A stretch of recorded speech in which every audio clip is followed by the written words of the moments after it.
Yang menyebabkan manusia ini sesat, ya karena mereka beragama tanpa dalil, ikut-ikutan. Apa kata orang ikut, apa kata orang ikut. Ya banyak yang sesat dengan sebab itu.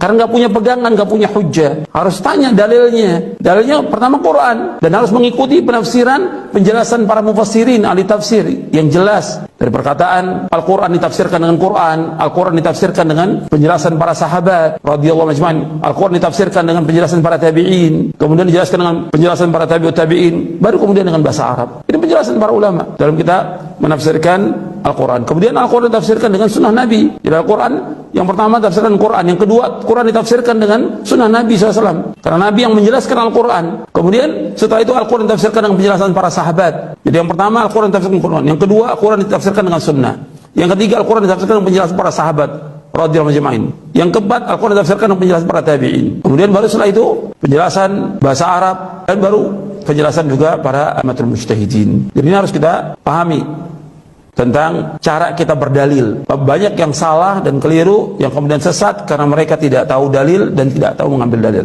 Kadang-kadang juga dibawakan hadis.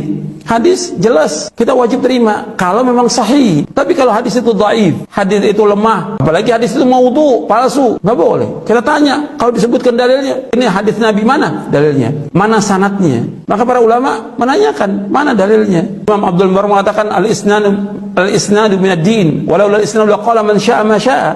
Sanad itu dari agama. Kalau nggak ada sanad, orang berkata saya enaknya. Jadi harus ada dalilnya. Siapa yang jujur dan tidak, lihat di mana, di kitab apa adanya.